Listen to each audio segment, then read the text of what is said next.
প্রথমেই সংবাদ শিরোনাম। আরেকটি ১-১১ মাধ্যমে আওয়ামী লীগ ফিরলে কারো রক্ষা হবে না। তৃণমূলে বিএনপি জামাতের টক্কর, দুই দলের নজর আওয়ামী লীগের ভোটে। শুনুন বিস্তারিত। নির্বাচনের আগে বিভিন্ন দাবি দাওয়া নিয়ে আন্দোলন জোরালো হবে এবং এসবের মাধ্যমে দেশে আরও একটি ১-১১ সৃষ্টি করার পায়তারা হতে পারে বলে দাবি করে গণ অধিকার পরিষদের সাধারণ সম্পাদক রাশেদ খান। তিনি বলেন, আওয়ামী লীগ ফিরলে কারো রক্ষা হবে না। নিজের ফেসবুক পেজে দেয়া এক পোস্টে এমন মন্তব্য করেন তিনি। পোস্টে তিনি লেখেন, নির্বাচন যত ঘনিয়ে আসবে বিভিন্ন দাবি দাওয়া নিয়ে আন্দোলন জোরালো হবে। খোলা চোখে মনে হতে পারে সাধারণ চাকরিজীবীরা বা শিক্ষার্থীরা আন্দোলন করছে, কিন্তু ভেতরে থাকবে রাজনৈতিক ইন্ধন বা পৃষ্ঠপোষকতা। এসব আন্দোলনের মূলে থাকবে দেশকে অস্থিতিশীল করে নির্বাচন বানচালের মাধ্যমে আরেকটি ১-১১ সৃষ্টি করা। এমন আন্দোলনের উদাহরণ দিয়ে তিনি বলেন, যেমন আনসার সমাবেশের নামে ছাত্রলীগের সমাবেশ করা হয়েছিল সচিবালয়ের সামনে। আনসার সদস্যদের মধ্যে আওয়ামী লীগ পরিবারের লোকজন এই সমাবেশে নেতৃত্ব দেয়। সাধারণ আনসার সদস্যদের অধিকার আদায়ের কথা বলা হলেও এটাকে রাজনৈতিক উদ্দেশ্যে ব্যবহারের ষড়যন্ত্র করা হয়েছিল, যেটা পরবর্তীতে সাধারণ আনসার সদস্যরাও বুঝতে পারে। ঠিক এখন বা সামনে যত আন্দোলন হবে তার মধ্যে রাজনৈতিক উদ্দেশ্য থাকবে। ভারত ও আওয়ামী লীগ সামাজিক আন্দোলনকে কাজে লাগিয়ে দেশকে অচল বা ব্যর্থ করতে তৎপর।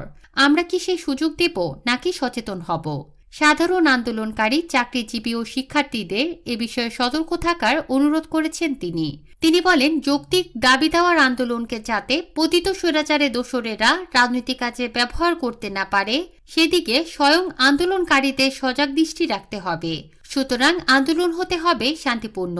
কোনোভাবেই যেন এ আন্দোলন জনগণের ভোগান্তির কারণ কিংবা রাষ্ট্র অচল হয়ে পড়ে এমন না হয়। সরকারকেও দাবির যৌক্তিকতায় দ্রুত আন্দোলন মেনে নিতে হবে।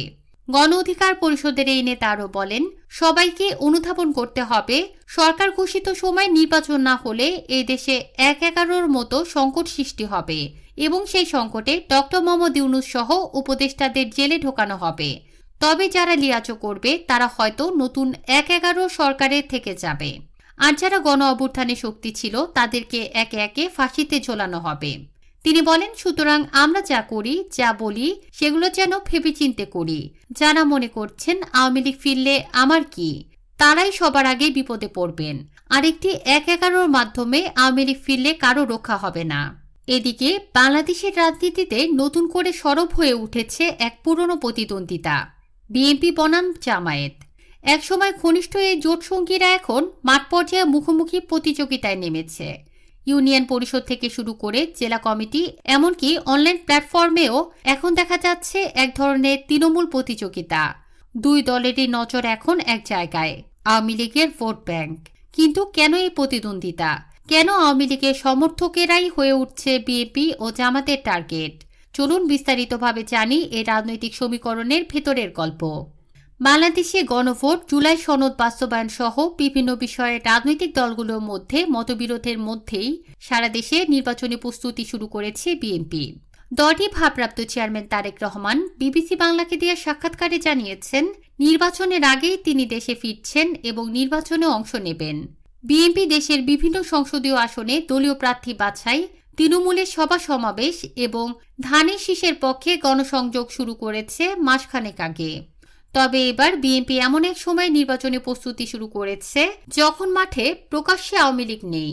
দলটির রাজনৈতিক কার্যক্রম নিষিদ্ধ থাকায় নির্বাচনে অংশ নেওয়াও অনিশ্চিত। এমন অবস্থায় বিএনপির প্রধান প্রতিপক্ষ হিসেবে সামনে চলে এসেছে বিএনপিরই এক সময়ের মিত্র জামাত ইসলামী।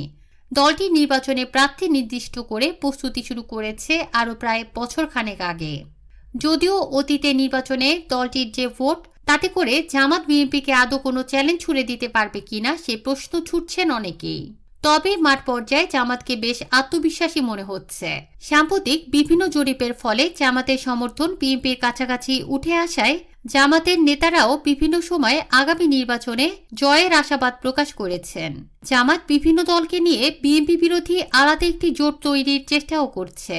তবে এর বাইরেও নির্বাচনে আওয়ামী লীগের সাধারণ সমর্থকেরা ভোট দিতে যাবেন কিনা কিংবা গেলে কোন দলকে সমর্থন করবেন সেটাও নির্বাচনে বড় প্রভাব ফেলবে বলে অনেকে মনে করছেন। সিরাজগঞ্জের উল্লাপাড়ায় ঝিকিরা মধ্যপাড়া গ্রাম। গত সোমবার সে গ্রামে গিয়ে দেখা যায় ছোট এক মাঠে বিএনপির জনা 50 কর্মী জড়ো হয়েছেন। বৈঠকটির আয়োজক ছিলেন উল্লাপাড়া উপজেলা বিএনপি ও যুবদলের আয়োজনের নেতা ও যুবদলের কয়েকজন নেতা। উঠান বৈঠকে বিএনপির 41 দফা সম্বলিত লিফলেট তুলে দেয়া হয় কর্মী সমর্থকদের হাতে।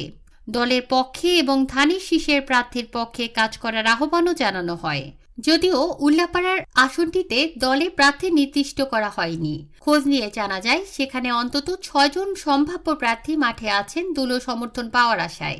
নির্বাচনে প্রস্তুতি কেমন এমন প্রশ্নে উল্লাপাড়া পৌর বিএনপির আহ্বায়ক আব্দুর রাজ্জাক বিবিসি বাংলাকে বলেন, তৃণমূলের সব গ্রামে তারা ছোট ছোট সভা ও গণসংযোগের মাধ্যমে ভোটারদের কাছে পৌঁছানোর চেষ্টা করছেন। আমরা সব ইউনিয়নে ও গ্রামে উঠান বৈঠক এবং প্রচারণা করছি। আমরা প্রচারণা একটু পরে শুরু করেছি, এটা ঠিক। এর একটা কারণ হচ্ছে আমাদের বিএনপিতে 5 থেকে 6 জন ক্যান্ডিডেট। এখন আমরা যার যার মতো ধানের শীষ প্রতীকে প্রচারণা চালাচ্ছি। জামাত কি বিএনপিকে চ্যালেঞ্জ করতে পারবে? উল্লাপাড়ায় এর আগে জামাতের কারো সংসদ নির্বাচনে জয়ী হওয়ার ইতিহাস নেই। আসনটিতে এতদিন প্রতিদ্বন্দ্বিতা হয়েছে মূলত আওয়ামী লীগ ও বিএনপির মধ্যে, কিন্তু 5ই আগস্ট পরবর্তী সময়ে মাঠে কার্যত আওয়ামী লীগ নেই। অন্যদিকে একক প্রার্থী ঠিক করে আগেভাগে প্রস্তুতি শুরু করায় জামাত মনে করছে তাদের অবস্থান এমনকি নির্বাচনে জেতার মতো পর্যায়ে চলে গেছে। আমরা এখানে শুধু জিতব না, বরং 2/3 আসনে ইনশাল্লাহ জয়ী হব, বেশ আত্মবিশ্বাস নিয়ে একথা বলছিলেন উপজেলা জামাত আমির শাহজাহান আলী। কিন্তু এত আত্মবিশ্বাসের কারণ কি? এমন প্রশ্নে কয়েকটি কারণ উল্লেখ করেছে জামায়াত। এক, জামাত তাদের প্রার্থী ঠিক করে ফেলেছে। অন্যদিকে বিএনপি এখনো প্রার্থী নির্দিষ্ট করতে পারেনি, তাদের সম্ভাব্য প্রার্থী আবার একাধিক। 2, বিএনপি চাঁদাবাজি ও দখলের কারণে মানুষ তাদের থেকে মুখ ফিরিয়ে নিয়েছে। 3, ভোটাররা পরিবর্তন চায়। তবে বিএনপি আবার এসব কারণ নাকচ করেছে। দলটির উল্লাপাড়া পৌর বিএনপির আহ্বায়ক বিবিসিকে বলেন, উল্লাপাড়া বিএনপির ঘাঁটি, ফলে এখানে জামাত কখনোই বিএনপির ভোট কাটতে পারবে না। এর কারণগুলো তুলে ধরেন তিনি। প্রথমত, দলে একাধিক সম্ভাব্য প্রার্থী থাকলেও তারা মূলত ধানের শীষের পক্ষে প্রচারণা চালাচ্ছেন। এতে দলের লাভ হচ্ছে, তাছাড়া দলে কোনো কোন্দলও নেই। দ্বিতীয়ত, 5ই আগস্টের পরে কিছু চাঁদাবাজি ও দখলের ঘটনা ঘটলেও এখন সেটা বন্ধ রয়েছে, বরং জামাত এখন চাঁদাবাজি ও দখল করছে। সব মিলিয়ে বিএনপি মনে করে জামাত তাদের জন্য বড় কোনো চ্যালেঞ্জ নয়। অন্যদিকে জামাত মনে করছে তারা জেতার মতো অবস্থানে রয়েছে। কিন্তু সাধারণ ভোটাররা কি মনে করছেন? উল্লাপাড়ার সোনতলা ব্রিজের কাছে কথা হয় কয়েকজনের সঙ্গে। এদের মধ্যে জামান মিয়া নামে একজন মুদি দোকান ব্যবসায়ী বলেন, নির্বাচনে লড়াই হবে। আওয়ামী লীগ তো এখন নেই, কিন্তু বিএনপি আর জামাতের মধ্যে টক্কর হবেই। আব্দুল হাকিম নামে আরেকজন জানিয়েছেন, 2 দলের লোকেরাই ভোটারদের কাছে যাচ্ছেন। আওয়ামী লীগের ভোটে নজর 2 দলের। সিরাজগঞ্জে সংসদীয় আসন আছে 6টি। এই সবগুলোতেই জেতার কথা বলছে বিএনপি এবং জামাতের উভয় দলই।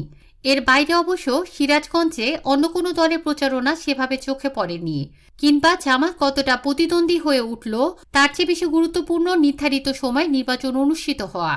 ফলে বিএনপি এখন নির্বাচনের প্রস্তুতিতে মনোযোগী। তারেক রহমানের নেতৃত্বে প্রার্থী বাছাই এবং নির্বাচনী কর্মকাণ্ডের উপর জোর দেয়া হচ্ছে। এমন অবস্থায় তারেক রহমান দেশে ফিরলে সেটা দলটির প্রস্তুতি এবং গণসংযোগের নতুন মাত্রা এনে নির্বাচনে জয়ের রাস্তা সহজ করবে বলেই বিশ্বাস দলটির নেতাকর্মীদের। অন্যদিকে ইতিহাসের সবচেয়ে সুসময়ে থাকা জামাতও কর্মসূচিতে নানা পরিবর্তন এনে আত্মবিশ্বাসী বিএনপিকে চ্যালেঞ্জ ছুড়ে দিতে চাইছে। আমাদের চ্যানেলে নতুন নতুন খবর পেতে চ্যানেলটি সাবস্ক্রাইব করে পাশেই থাকুন। ধন্যবাদ।